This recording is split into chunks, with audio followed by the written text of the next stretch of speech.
everybody, and welcome back to the Daft on Draft podcast. I'm your host, Dalton Miller, joined as always by my co-host, Corey Kinnan, and we have a very special episode today. We are building a Frankenstein, a safety out of the 2025 draft class. We are man coverage, processing, route recognition, explosiveness, fluidity, run defense, and versatility to build our ultimate safety. And instead of pitting one another ahead of or against each other this time around, because of the lack of names to choose from here, because here's the thing, at the end of the day, safety is a position for the heady. It is a position of, like, a lot of these skills, a lot of these traits are tough to like wade through the entire class, because the very best of the best are the guys who are going to have the physical traits to go along with the mental side of things to be a top end prospect. We'll talk a little bit about guys who I'm a little bit lower on that are great athletes that I do have on here. And we will talk about guys who might be good at something on here who might not be the best safeties in the world. But we will talk about that. Let's get into it here. Yeah. First of all, Corey, how are you doing? I'm good. I'm ready to discuss. Yeah, we were going through this and we're like, we are overlapping on all two categories. So like, why not just build our own here? Build one big one. And this is a big episode for you, the safety connoisseur of draft Twitter. I do love. I wouldn't call myself the safety connoisseur of draft Twitter. But I'm probably the biggest cheerleader for safeties in. When I say draft Twitter, I'm not even like on Twitter anymore. But in the draft realm, I guess is what I'll say. Yeah. Again, I left Caleb Ransaw off because I used him at corner.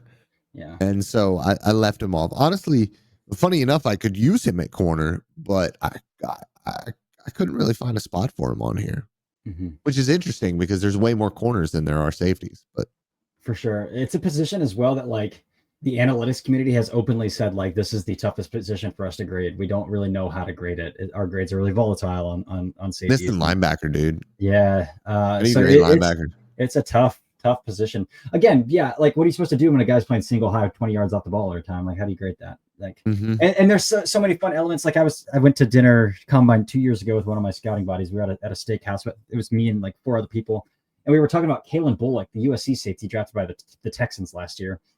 And he was talking about how much he loved Kalen Bullock. And one of the guys goes, he can't tackle for shit. And the guy goes, I don't care. I'm playing him 20 yards off the ball. That's what I want him to do. So like, there's so many different things you can ask a safety to do that. Like if they can't tackle, who cares if you're playing free safety? Like Marcus Williams is the perfect example. He played 30 yards off the ball for the Saints and was fantastic as a single high. Goes to Baltimore and he's no longer on the field. Because he can't be a split field safety. And that's the thing with safety. That's the thing with tight end too. The position is so versatile. The position is so unique to your defensive or offensive scheme. And so you can pick and choose a fit for a guy. And so when you find a guy like in my opinion, Nick Emanwari, who can do everything, you just let him do everything and you let him have fun on the defensive side of the ball. But let's get into it. Man coverage. It's Malachi Starks. It's the only. Talk about why it's Malachi Starks, and then I'll piggyback. I don't think there's a deficiency in his man coverage game. I think he can press man from the slot. He can press man from the outside. Press manning from the nickel is not an easy thing to do because your hitters have to be ready to go either direction. That's not an easy task, but I think he can press man from the slot. He can press. Not only that, but the boundary. When you're playing guys in the slot, you're often playing guys who are off at the ball. Yeah. Yep. And so you're pressing guys who are already they got a yard between you. Yeah. I think he catches extremely well in off coverage. I think he sinks into hip pockets really well, and he's an off man. And again, this goes back to being heady as well, but like he can tell what routes, like he can anticipate route concepts, and he can kind of get a jump on where he knows his guy's going to run around. But then, like, when we're talking about staying in phase down the field as well, like Malachi Starks is one of the best safeties that I've evaluated in recent memory, who he has interception after interception in phase down the field on these slot fades, on these 9 balls where he's making unreal catches at the catch point because he's just in phase, he's in position, and then he knows how to locate the football in the air and man coverage as well. So as a safety, I think this guy could play corner if a team was like, yeah, we need you to play outside corner. Yes. I don't think I would want him. I mean, he could make a lot more money doing that. I don't know if he wants to do that, but where's the hole in his man coverage profile? He's to me, he's built like Jalen Ramsey is, and I've said that for a while. Like Jalen, I think he is like the safety version of Jalen Ramsey, where Ramsey was talked about quite a bit as being potentially a safety at the NFL level. I think that he should probably make that switch right about now. But Malachi Starks could be the opposite, where he goes and he plays corner at the NFL level, and I think that he could do it at a high level. 6'1", almost 200 pounds, ran a 4.50, and then I really think the fluidity, the intelligence that he plays with, and he played a very difficult role at Georgia. He was given tough tasks quite often, and he was incredible for multiple years. From the time he was 18 years old on, just a guy that you do not have to overthink, and a 5-star. Like it's from the very get-go. Dude was a dude. A dude was a dude at Georgia as a freshman. Week 1 against Oregon, like that neutral site game against Oregon when Bo Nix was starting his, like, from day 1. Yeah, just unreal player. Somebody's gonna get a steal in the first round because he's not gonna go as high as we think he should. Yeah, unreal to me. But all right, processing and route recognition. Again, we both have the same guy here as well. And I'll let you go first because you've been a big fan of this player since day 1. First of all, he's a Notre Dame defensive back, so he's already going to be intelligent. And I do think that there is a lot of perceived luck when it comes to ball production at cornerback and at safety. But when perceived luck persists over multiple seasons, and you have ball production over multiple seasons, there's a bit to it about being in the right place at the right time in the right uniform. And on top of that, Xavier Watts is always in the correct place at the correct time in the correct uniform because of his intelligence and coverage, because he knows exactly where he's supposed to be. He's able to process route combinations in front of him and click and close exactly where he needs to be. He's able to come downhill. He's able to scoot back in quarters. He can do it all as a safety. He just runs like a 4.55, 4.6. And like that's really all there is to it. And at safety, that is more than enough to be an elite NFL safety. An elite NFL safety. And if it was like, he reminds me so much, and it's why I loved Antoine Winfield Jr. too. The only difference between the two is Antoine Winfield Jr. was far more explosive, and that's about it. That's about it, because he was smaller. He was definitely smaller. And the other thing that I like about Xavier Watts is he isn't afraid to come downhill and chop it up too. And so he's got the coverage chops, and he comes downhill. I honestly think the only reason why he is not a consensus first rounder is because of the perceived lack of athleticism. He's the exact type of second round or third round safety that we see all the time end up being a Pro Bowler or an All Pro eventually. Yes, safety among as like in terms of athleticism is like, I just don't care. Way more about anticipation and smarts than it is about, again, range. The same thing with linebacker. Devin White can run a 4.3 all he wants. It takes him a half second to process. He runs a 4.8. Yep. 100%. Yeah. So I'm right there with you on Xavier Watts as well. That play in the national championship game where Will Howard, it was on mesh rail and Travion Henderson was running the rail and it was the exact right read, but Xavier Watts made the most insane play on that football that I think I've seen a safety make in maybe I'm speaking a little bit hyperbolic there, but just an unbelievable play on that football to meet him at the catch point. And they wrestled at the catch point, which was a heck of that's like good on good battle, as good as it gets right there. So Xavier Watts, easily, in my opinion, in this class, easily the processing and route recognition guy to use in this exercise. Explosiveness, this is where we had different names here, so we can talk a little bit about nuance here if we want to. Yeah, it's funny. The estimated 40 time, because he didn't run it, is for Kevin Winston Jr. is a 4.54, but I thought he was much more explosive on tape. And this is the guy that I want to talk about. The NFL or the draft community seems to love, and I just don't understand it because of the processing inabilities and just like not having a ton of time on task. And at safety, like you really need to have that bit above your shoulders, or it doesn't matter how athletic you are. And his deployment at Penn State was a little bit raw. It was a little bit simple. And that's just kind of Penn State's defense. They run a lot of a single high, cover 3, cover 1 type of stuff there. And then he would come down into the slot, but he was in a lot of man.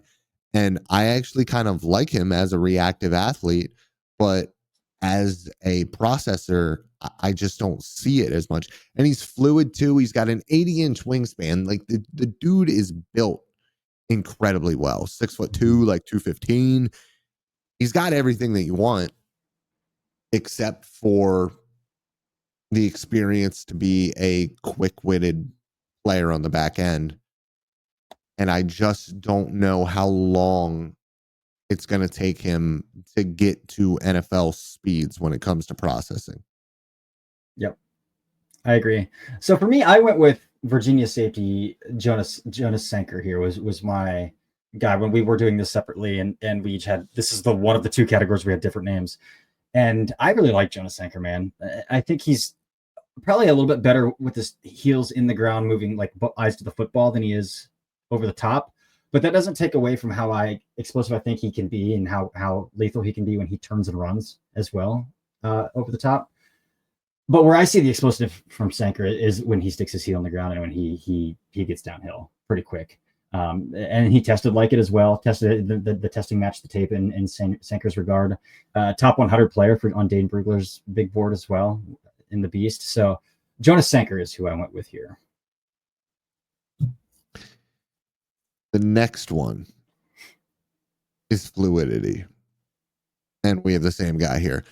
So caveat here, it's a little bit of fluidity and a little bit of like twitchiness, because quick twitch, yeah. I wouldn't necessarily say it's like it's a little bit more jarring. It's a little bit more violent than it is smooth, but it still gets you there. Like for me, and rest in peace, it reminds me a lot of Jeff Gladney and his feet, where it was just like, oh my God, his feet are like, I can't even keep up with them. I can't even keep up with how quick his feet are moving and how quickly he's able to turn and burn. And that's how I feel about Andrew Makuba. Makuba is somebody who played a primarily slot role at Clemson. And a lot of people talked about him as a potential first rounder at one point. And then it came out from Dane that the NFL kind of saw him as a PFA before going to Texas. And I didn't see that. I saw a day 2 player. I still see a day 2 player. He went to a different role at Texas where he played on the back end, played a little bit of split field, played a little bit of single high, and he was outstanding. He was outstanding. And he was a completely new player. He reminded me this year of, and it might not be a great comp from a production perspective at the NFL level, but Dax Hill, who I loved coming out of Michigan. I loved Dax Hill coming out of Michigan. Will the physicality be able to hold up? We'll see. He's smaller, but the reactive athleticism and some of the plays we saw him make for that Texas defense were nutty, and it has a lot to do with his explosiveness and fluidity. Yep, 100%. Same name there. That I still remember when we were watching when the SEC championship game was happening, and we just kept texting like, "Oh, there's Makuba again. There's Makuba again. Yeah. There's Makuba Yeah. again." Just like over and over and over again. Run defense. We had different names here as well. Another one of the few categories. I went with Ohio State's Lathan Ransom, and I went to Ohio State's Lathan Ransom because my player comp for Lathan Ransom is Bullet Bill from Mario, because that's how he plays. Whenever you get that Bullet Bill in Mario Kart and you just steamroll through everybody, like, he just plays with reckless abandonment when he's coming downhill. He will throw every ounce of his weight at the ball carrier. And he's an awesome open field tackler, really good in the box, drop him down as well into the box. So I went with Lathan Ransom right here for run defense. And I really think that some team that utilizes like these split field drop safeties quite a bit is going to get a nice player in Lathan Ransom at a pretty decent cost. Yeah, teams that still run like a lot of rotational cover 3, where a guy gets to come downhill and play that robber role is absolutely perfect for him. And 2 high shells, have him rotate down. He is a missile, man. He definitely is, and he's got the build for it too. He's like 6 foot, 205, 210 pounds. He's a thick boy. Yeah, for sure. My name here is somebody who I waited so long for to get it in coverage, and I think this year he finally did. And it's Alabama's Malachi Moore. I thought that he was much better in coverage this year. Took on a little bit different role for Alabama this year as well, but 5'11", 195, 200 pounds. And for me, I put this down as run defense, but for me, it's just coming downhill in general, like a missile is what he does. The screen game, he's fantastic at blowing that up. He makes no qualms about coming up and hitting people. And there's a couple guys like that in this class. You know, Jalen Reed is a little bit like that as well. I think Hunter Wohler can be like that a little bit as well. And so there are some dudes who can be physical from this class. But for me, if I want a guy who I think on day 3, you know, whether it be early day 3 or mid day 3, who can come in and play a little bit, a lot like the Notre Dame billing and my bias towards them, I'm going to have a little bit of a bias towards Alabama safeties because I know the role and I know the defensive playbook that they have to deal with at Alabama. And I know for a fact that their job at the NFL level is going to be easier than it was at the college level. It's a Xavier McKinney thing. The Xavier McKinney thing. Yeah. Love it. Wrapping it up here. We got our last one here. Versatility. This one, also a pretty big no-brainer here. Yeah, it's the 6'3" guy who's 230 pounds and was a 1-of-1 athlete. And he is also a great processor. And he can also play single high a little bit, although we don't see it very often. And he can also come down like play him at linebacker and play him off the edge. Maybe like the only thing we didn't really see. Sticking him outside corner, yeah. He's 230 pounds. I think he's got the length. Let's rush him off the edge to see what he's got. And see if he's got a little Jihad Campbell to him. I love it. Nick Imawari, man. Yeah. South Carolina. Like what else?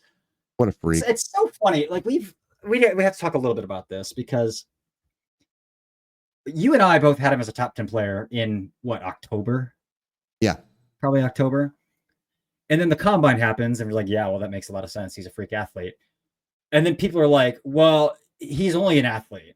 And it's like, but we've had him in our top 10 since October. Like we haven't played a game and it's March now. And now you're saying he's just an athlete and he's not actually a good football player. It's like, what? Yeah. Where's the disconnect at?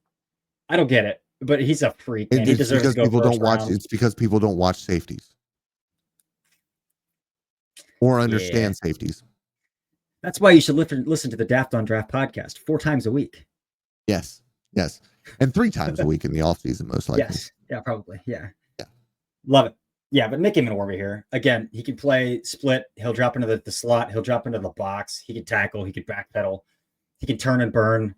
what do you want the guy to do? He'll do it. He could probably make a really nasty brisket as well. He could probably slow cook a nice brisket too. Yeah, I bet he could.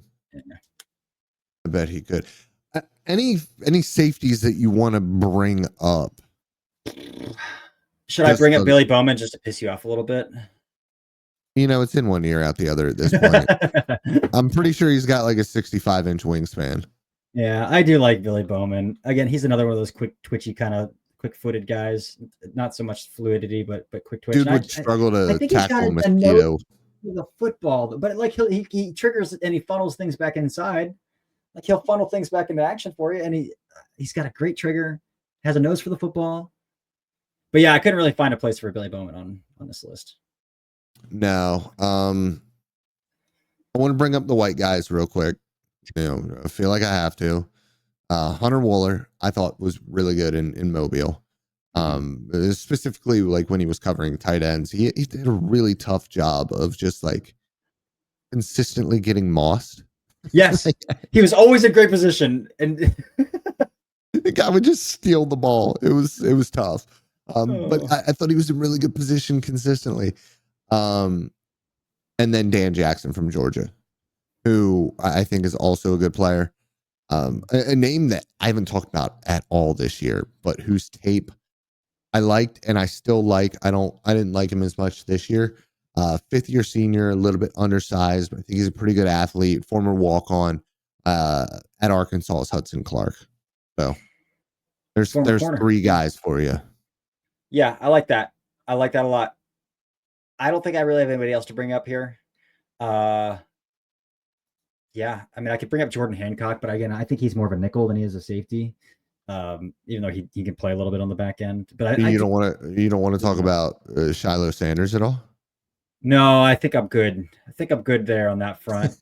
I think I know what I need to know there. Yeah, I think so too. But yeah, that's it. So going back through this here, building our safety here, we said Malachi Starks for man coverage, Xavier Watts for processing and route recognition, Kevin Winston / Jonas Senker for explosiveness, Andrew Makuba for fluidity, Malachi Moore, Lathan Ransom for run defense, Nick Eamon-Wari for versatility. Dalton, I'll give you one last opportunity to go on a little bit of soapbox about safety play if you want to here before we close out. Do you have anything else you want to say about safeties? Honestly, I think I'm okay. I think I'm good. I think I said it. We've made peace. Yes. Stop looking for ball production. Start looking for what they're asked to do. Ball production is important too, but yeah. Ball production is cool. Yeah, it is cool. It is cool. All right. Well, that's all we got. This has been another week. Yeah. The Daft on Draft podcast. And next week we got a mock draft. We have a Daft on draft or Dafter draft. And then some draft coverage. Actual draft coverage. Heck yeah, brother. We made it. So don't go anywhere now. If you stuck with us this long, don't go anywhere now. But that is it. That has been another episode of the Daft on Draft podcast. Until next week, goodbye. Welcome